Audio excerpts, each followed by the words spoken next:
कौन है विष्णु गुप्ता, जिन्होंने मस्जिदों के नीचे से निकाले मंदिर, मथुरा से अजमेर तक मचा हड़कंप, दलील सुनकर जज भी हैरान। सड़क से अदालत तक लड़ाई की तैयारी, सदियों से गड़े सच को बाहर ला रहे सनातनी, करोड़ों हिंदुओं का मिल रहा समर्थन। अयोध्या पर इंसाफ के बाद देश भर में लहर, भगवाए हिंद का नारा बुलंद, अब मंदिर तोड़कर बनी मस्जिदें होंगी जमींदोज। मोदी योगी राज में राम राज्य की परिकल्पना को जमीन पर उतारने की कोशिशें लगातार जारी हैं और अब इन कोशिशों की लड़ाई सड़क से लेकर संसद और अदालतों तक चल रही है। मथुरा में श्री कृष्ण जन्मभूमि और शाही ईदगाह मस्जिद का मसला हो या फिर अजमेर शरीफ दरगाह का मुद्दा, जिस पर अब खूब चर्चा हो रही है, दोनों ही कड़ियों को जोड़ने का काम किया है विष्णु गुप्ता ने। जी हां, विष्णु गुप्ता ही वो शख्स हैं जिन्होंने दोनों मामलों में कोर्ट के अंदर याचिकाएं लगा रखी हैं। Vishnu Gupta places of worship act 1991 से इतर मंदिरों को तोड़कर बनाई गई मस्जिदों को वास्तविक स्वरूप दिलाने की लड़ाई लड़ रहे हैं। गौर करने वाली बात यह है कि उन्हें देश भर में मौजूद करोड़ों हिंदुओं का समर्थन भी मिल रहा है। हाल ही में उनकी अजमेर शरीफ दरगाह सर्वे को लेकर याचिका पर बड़ा फैसला आया है। कोर्ट ने दरगाह कमेटी, अल्पसंख्यक मामला, भारतीय पुरातत्विक सर्वेक्षण को समन नोटिस जारी करने के निर्देश दिए हैं। विष्णु गुप्ता की बात करें तो वो दिल्ली के रहने वाले हैं। विष्णु गुप्ता हिंदू सेना नामक एक संगठन के प्रमुख भी हैं, जिसको 2011 में बनाया गया था। विष्णु गुप्ता मथुरा स्थित कृष्ण जन्मभूमि शाही ईदगाह मामले में हिंदू पक्ष की तरफ से पक्षकार है, जिसको लेकर अक्सर उनकी चर्चाएं होती हैं। विष्णु गुप्ता अपनी याचिकाओं के चलते एक वर्ग के निशाने पर भी रहते हैं। उन्हें पिछले दिनों एक धमकी भरा लेटर और 3 गोलियां भेजी गई थी। इस मामले में मधु विहार थाने में केस भी दर्ज करवाया गया था।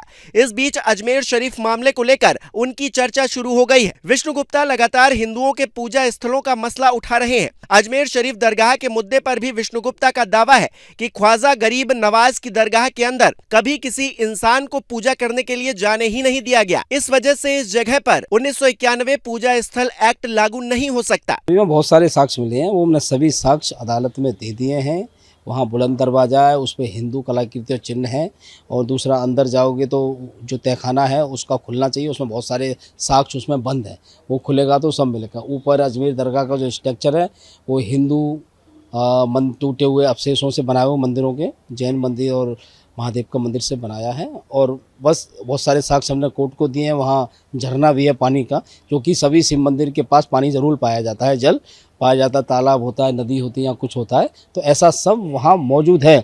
और जिस व्यक्ति की किताब का हवाला दिया वो अपने आप में बहुत गंभीर व्यक्ति हैं। भंगार शंकर की पूजा बहुत लंबे समय से वहाँ होती आ रही है, और लेकिन अभी बीच में कुछ कारण रहे, क्या है वो फैमिली मालूम नहीं किधर गई, पता नहीं, हम देख रहे हैं, उस पर भी काम कर रहे हैं। इससे पहले विष्णु गुप्ता का नाम 2015 में तब चर्चा में आया था जब दिल्ली पुलिस ने केरल हाउस कैंटीन में गोमांस परोसे जाने की कथित शिकायत के आरोप में उन्हें हिरासत में लिया था। साल 2021 में विष्णु गुप्ता पाकिस्तान इंटरनेशनल एयरलाइंस के ऑफिस पर तोड़फोड़ करने को लेकर गिरफ्तार भी किए जा चुके हैं। 2022 में बतौर हिंदू सेना अध्यक्ष विष्णु गुप्ता ने पीएफआई पर प्रतिबंध लगाने की मांग की थी। इसके अलावा दिल्ली में बाबर रोड पर लगे बोर्ड पर कालिक पोतने में भी उनके संगठन का नाम सामने आया था।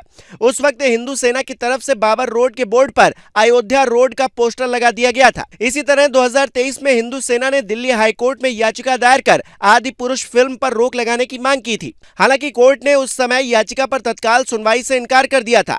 इसके अलावा हिंदू सेना के अध्यक्ष विष्णु गुप्ता सनातन धर्म, श्री राम मंदिर और काशी मथुरा पर नफरत भरे भाषण देने वालों के खिलाफ सुप्रीम कोर्ट में जनहित याचिकाएं दायर कर चुके हैं। कुल मिलाकर देखा जाए तो विष्णु गुप्ता एक ऐसी लड़ाई का हिस्सा बन चुके हैं जहां उन्हें एक वर्ग की नफरत और घृणा का शिकार होना पड़ रहा है। देश में जहां देवकी नंदन ठाकुर सनातन बोर्ड की मांग कर रहे हैं, तो वहीं पर बागेश्वर धाम वाले बाबा हिंदू जागरण के लिए सड़कों पर उतर आए हैं। इस बीच विष्णु गुप्ता भी अदालती लड़ाई के जरिए अपनी भागीदारी हिंदू समाज को देने की कोशिशें लगातार कर रहे हैं।